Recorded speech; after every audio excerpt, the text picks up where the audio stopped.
Hello, everyone. This is a new thing that I'm trying called Fade in the Dark. It's basically a theme where I just kind of hang out in my room in the shadows with everything comfortable in the low light and try and talk about what I've been thinking about this week and also what I'm going to try and work on with my media works in the future. So I hope that you like this format a little bit better, as I think the other format was a little bit too special effects intensive. So I hope this really helps create more of a feeling of that I'm really there for you guys, because I am, and I'm not trying to be distant. I just really had a lot going on for a while.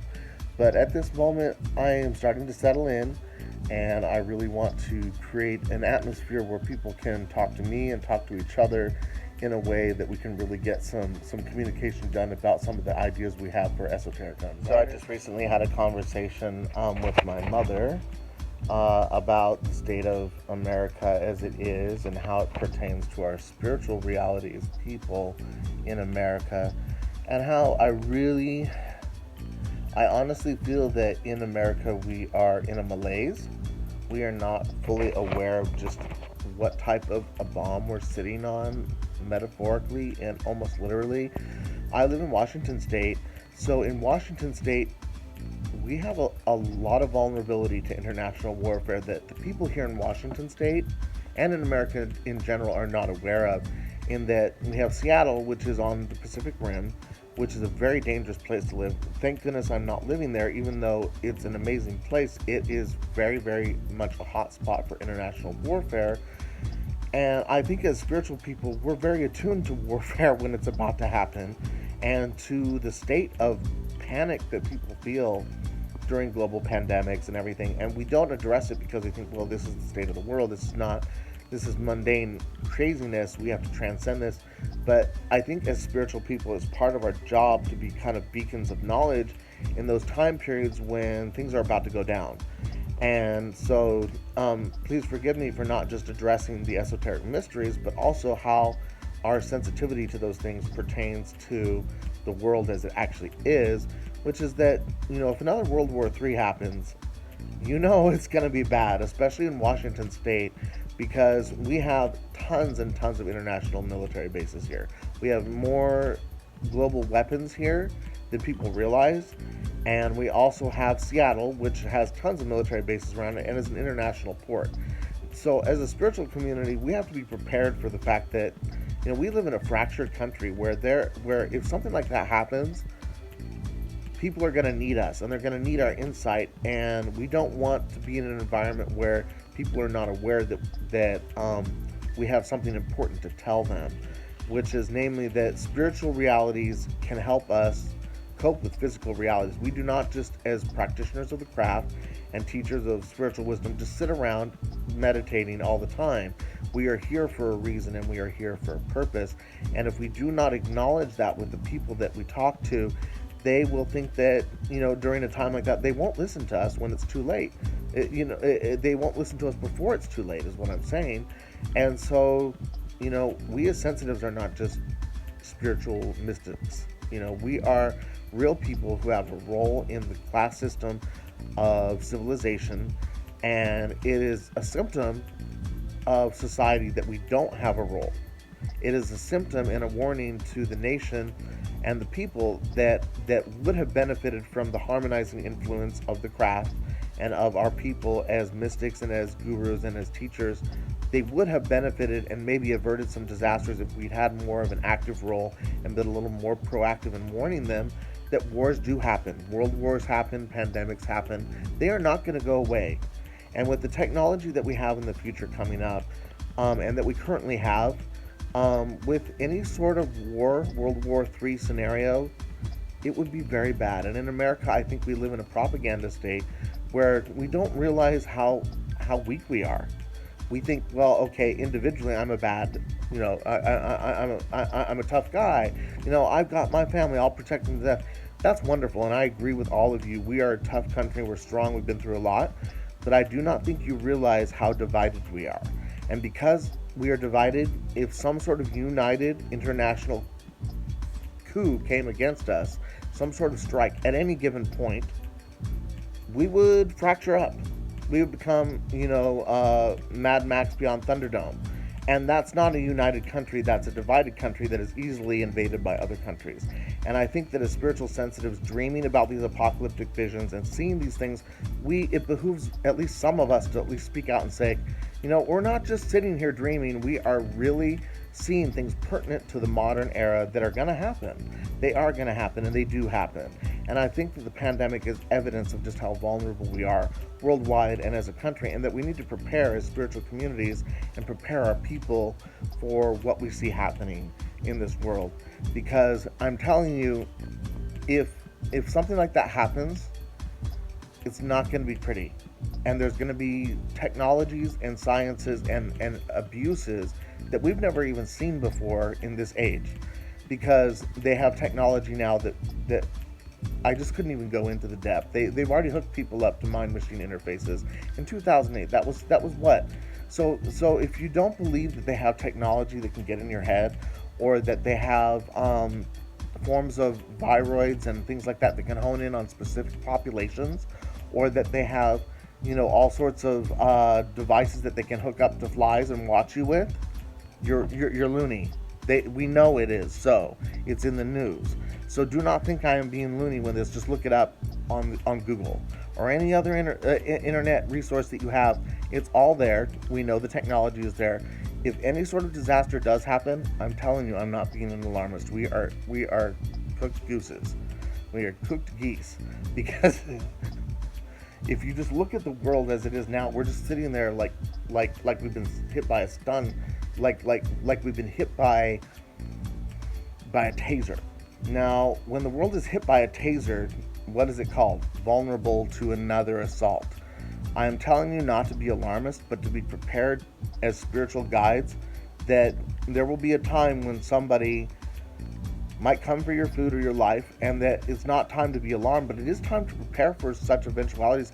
And above all, unite as a community. The problem is that our country is not united in an interfaith web of, okay, we acknowledge we have very big differences, but let's try and lock arms, because this could be hard if we get hit again by any other disaster or any other opportunity for somebody to take over our lives and take away our freedom and our hope and our liberal agendas and everything that we stand for as an open-minded community. It will all be gone in an instant if we aren't paying attention. So that's the first thing I wanted to say, because this has been weighing heavily on my mind. And I really honestly think it is not being said enough, and I hope I don't get deleted or anything for sounding alarms like this. But seriously, it's a concern that we should be having. And if you're listening to any media outlet that is telling you not to be concerned, I highly warn you to turn them off, because we are sleeping in a drug malaise right now. And the only reason that we are not already taken over is because we're probably not as big a threat to the rest of the world as we Americans think we are. Right now, I think they have other things that they would rather take care of. And it worries me that we are not being a little bit more proactive about this, especially in the spiritual community, because I think that's our job as sensitives, is to warn people when we sense something is foul. And I think that a lot of people are trying, but I don't think people are listening. I think people are more tuned into entertainment and into games and things like that. And it's like, this is really great that people are coping in a way, but we're not coping in a proactive way, in the sense that, I don't see anybody, I don't see people, except for the fringe people that people kind of poo-poo and say aren't prepared, aren't in the right preparation state. They're overly paranoid. I really don't see people preparing for how big the future could be. And I think that future shock is kind of setting in, and I think that it's going to set in some more if we don't really open up as spiritual guides and really teach about what's going on in our civilizations as a group. Because I think we could avert a disaster if we as spiritual guides step out and say, you know what, the world's in a very vulnerable, shaky place. Let's see if we can lock arms with each other and negotiate peace with each other. Negotiate some sort of a compromise between the nations so that we don't have this type of disaster happen. Because I think there is a solution, and I'm not trying to be paranoid. I'm trying to warn you that we could avert this, or we could at least prepare ourselves individually to alter the scenario. Don't be fatalistic. The future is not set in stone. It's a series of variables. We as tarot readers, when we read, we are not telling the future. We are laying out the options as they are evolving. We have a choice how we live this scenario out. So while there are certain things about the future, I'm sure that if you're a Nostradamus, enthusiasts or apocalyptic enthusiasts are probably set in stone, there are ways that we can go about living it that are our choice. And I really feel impressed to say this. So I said it. You can throw tomatoes at me, but I said all that, and I think that we are very vulnerable, especially where I live, to any sort of warfare or any sort of global disaster that is ready to strike next. And I think we should be on alert as a spiritual community as to what we are going to do for our communities and our communities in general if such an eventuality were to come about. So now, since I mentioned, our practice as relevant to the future and also as relevant to our communities, let's get down to the nitty gritty of just how, magic and spirituality is practical to the future of our civilization. I've done some work on the Esoterica Unvarnished YouTube channel where I've discussed, just how magic can be relevant to our career, to our industry, in the sense that we address the unknown elements of science, the unknown elements of reality, and that is always productive and creative to any team of individuals to always consider the X factor in reality, the things that we don't know about, the things that we don't know about our belief systems, our philosophies, our sciences, things that still baffle us to this day. And in that sense, magic is literally that. It's literally us harnessing our will to exercise control over forces and intelligences and principles that society itself has not fully apprehended or accepted. That is the essence of it. There's no real difference between technology and magic, except that magic is the unknown and the transcendent element of technology that we have not begun to describe.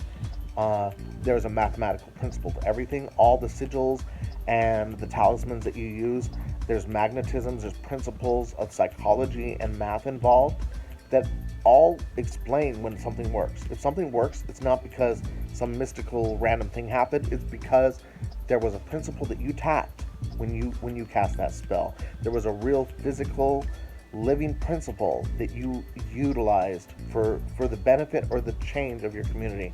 And while I don't believe there are any coincidences, I do believe sometimes people misattribute what co-occurrences really mean. Sometimes they mean things that we don't know what they mean. We assume, oh, well, this must mean this. Like, say you meet somebody randomly because you cast a spell or you said a prayer to your deity, or you did a reading and some coincidence happened. You can assume that person is your soulmate, but maybe that's not what that reading really was trying to tell you. So always be open-minded to just what really is being told to you when you do a divination or when you cast a spell. Okay, this happened. But just because something happened and it was definitely not a coincidence does not mean what you assume is happening is what is happening. So I would caution people to remember that. And I would also caution people to remember that when we do these things, we're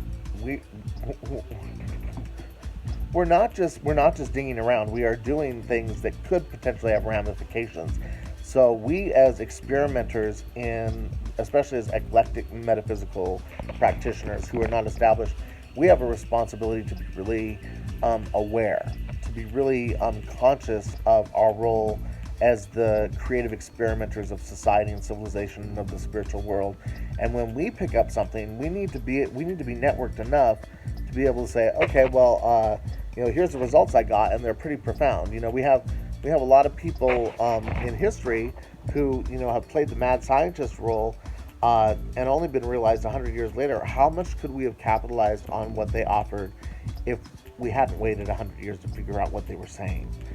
So and I'm talking about all of us. There are so many of us in the eclectic spiritual community and in any spiritual community that go unnoticed and unconsidered in our civilization because, well, that's just one person. Well, that's just one result they got. Let's not try and figure out what they got, or we don't have the resources.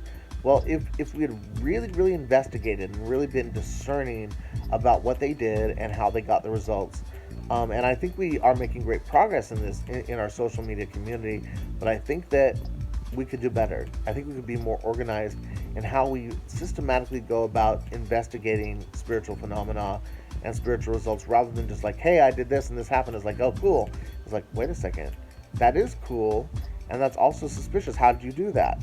And if we think about that, we might uncover new sciences in our practice in the craft that other people could benefit from, that we did the scientific research to investigate properly.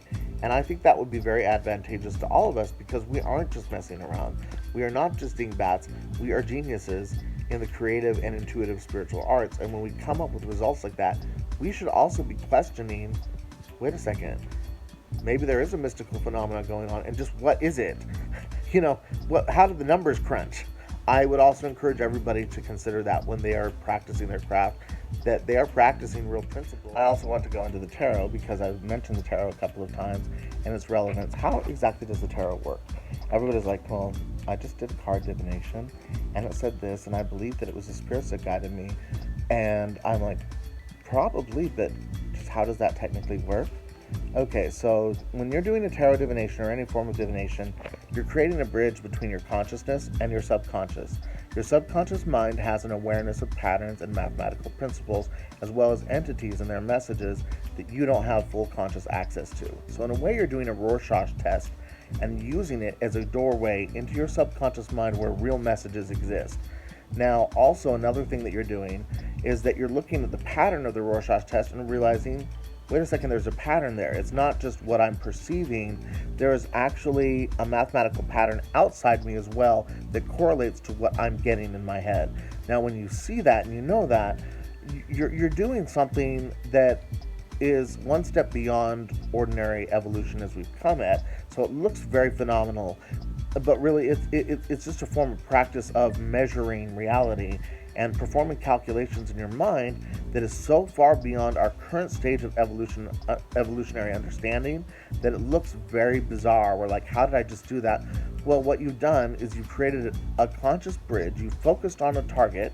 You've created a bridge to your subconscious, your inner mind, and you've basically looked at the projector screen, correlated to all the information in the back of your mind, and created kind of a bridge, where a highway of information to your consciousness that is telling you things about your reality that you could not have otherwise known. And the cards are part of reality. When you lay out a pattern in the physical world, it is a part of reality. It is a mathematical correlate of this universe, which is a mathematical, mechanical universe. Therefore, there's nothing random in this reality. And that includes all the things that I've just said in this entire spiel that I've done, is that there's nothing random in this reality. There are levels of chaos, levels of entropy, and levels of fluidity, but nothing random, nothing without a pattern. And so when you lay cards out and you find a pattern in them, and then they start giving you images in your mind, it's not something random. It's something that has to do with how your mind is clicking the information together and seeing what is within is also without, and what is without is within, and how they are connected. And when you figure that out, you start figuring things out. And sometimes it scares people. They're like, I need to shut this down. I'm putting the cards away. But you're just doing something, just like driving a car, that would have baffled people way back when. Well, tarot cards and those who are really adept in them understand this, that they are just tapping patterns, and they are tapping a principle of the way the universe works that baffles other people, and so they keep it, hidden. I'm doing tarot readings, or, and everyone's like, oh, really? And many people are curious about it, but you don't want to go into the explanation because you don't want them to then sensationalize it. But when you do a tarot reading, you are doing something that is probably good 100, 200 years in the future as to how we explain how it works. We have not tapped math and psychology so deeply that we can fully explain it, but there is a principle there. There is, and the more you do it, you will learn what those principles are on a gut level, even though it will be, like it is now, very hard to explain to people in the words that we use in modern English. But there are things going on there that you can notice, patterns, numerological equations that you will pick up, oftentimes in the form of images that you will then see on the internet and be like, how did I know this? And it's like, well, because you noticed a pattern that is universal and other people are noticing it. So there are explanations for everything you do. Never use the occult or the spiritual as an excuse not to think. Always use it as an excuse to think and to think harder and to think deeper about what you are observing. Never use it as an excuse to go, oh, the spirits will take care of it. No, the spirits are explaining to you how it works and hoping that you will take over. So, I thought I would say that also because all that I've said really ties into that. When we are studying the occult and the spiritual, we are literally taking one step ahead of what other people have chosen to do in their lives with explaining reality. And because we have taken that step ahead, it also behooves us to make smart choices with what we are doing. So, and this is not an ethical spiel on white, black, gray, magic, whatever, or good or bad or harm or non-harm. This is merely good ethics on just what you need to come up with your own code of just how are you going to proceed with the technology or perception that you've just observed, which is probably a good 100 years beyond even yourself. And if you are ready to face it, then good for you. That's an awesome thing. But remember that there is an explanation for absolutely everything that happens, and that there is something that you need to be thinking about when you come upon something that profound is, how does this relate to my reality? Let's think about it. Let's not just give it up to the goddess or the god. Let's not give it up to just our creator and say, you figure it out for me. We can do that at the end of the day if we have no other option, but do the work. Think about how you can use this in a positive way for your community, because there is a way. It's been shown to you for a way, and it's not just random, and it's not unscientific. There's nothing paranormal. There's only what is reality and the cosmos itself. And if you have a realization, investigate it. Don't just go, oh, a realization and it magically happened. Well, yes, it magically happened. How did it magically happen? I also wanted to go into a realization that I had about 4 key suit symbols, the aces, which are the Ace of Pentacles, the Ace of Swords, the Ace of Cups, and the Ace of Wands. So these represent 4 artifacts that are symbolic of 4 root principles in nature. I thought this was a really fascinating add-on to put into this lesson, that the Ace of Swords literally represents what we call Excalibur, which is literally the light of creation manifest and focused into reality. It is not a literal sword in history. Maybe it was symbolically, but in reality, when occultists refer to Excalibur, they're referring to an aspect of being able to draw down awareness into reality and focus it so clearly that you have the sword of truth in your hands. This is drawing down Excalibur. And what it meant when the king had the sword Excalibur meant that he had the light of truth in him at that time, that he had the Ace of Swords, or the key to focusing truth and manifesting it in the world so that he could divide and conquer whatever obstacles came in his way. That is the Ace of Swords. The Ace of Cups, of course, is the Holy Grail, or the cup of life. It basically symbolizes the raw juice of life, the actual spirit itself, the revivifying principle that makes life regenerative, the healing capacity that water has to be a medium and a creator of life universally. So really it represents the principles of fluid to engender and create life. It's a reproductive center of reality. And so it basically symbolizes that. It symbolizes, the cauldron, the constant chaos reorganizing into order that is love and the center of love. And the principle that all these chaotic influences always gravitate towards the center, recombine in what they call the rose cross, which is Ararita, which is literally that gravity well in nature that pulls things together and recombines them. Like we see all around us, the nuclear principle.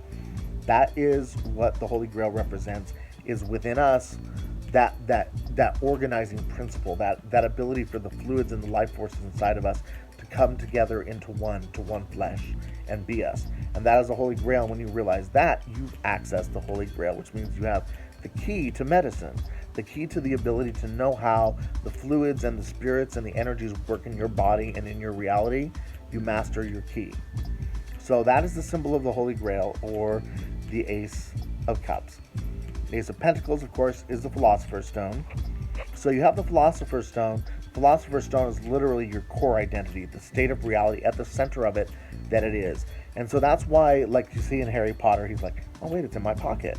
He looks for the Philosopher's Stone, it's in it. She knew when she was writing that what it was, which means that you can't find the Philosopher's Stone in the outer world. What it is at the core of you. It is your core soul identity. It is the thing you find at the end of your journey when you have completed your life incarnation, where you have said, oh, I have my name, my true name.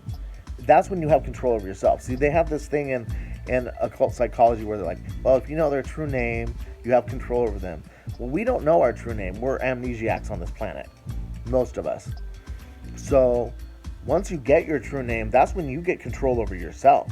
And that is the Philosopher's Stone. Once you get that key, that center identity, that core name, you can map your whole reality and find your way to success. And that's how the Philosopher's Stone works. That is the Ace of Pentacles. Then we have the Ace of Wands. Now that's the Caduceus. That is the Caduceus. It is literally the symbol of the map of all information.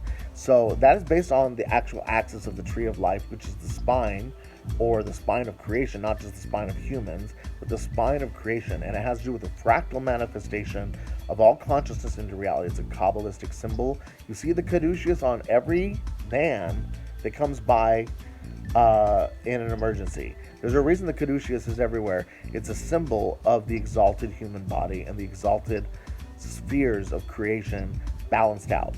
So the Caduceus is literally the symbol of the map of creation.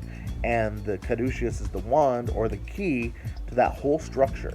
So when you know the Caduceus, or the Ace of Wands, you are literally mapping out the whole pattern. And you're like, how did I know this pattern? Well, because you focused on the center of it, and you took that center and measured out from that center.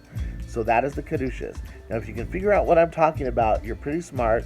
And I'm not trying to toot my own horn, but listen to what I'm saying and try and piece it together, because some of you already know very well what I'm talking about, and others are going to be kind of like, I didn't think about that.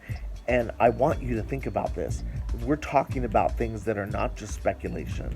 We're talking about forms of math and forms of reality that are way beyond what we have ever considered before in history, and I'm excited that you're involved. All right, that has been my musings in the dark, my fade in the dark presentation for you. I hope you have an excellent evening and afternoon and morning. Much love to you.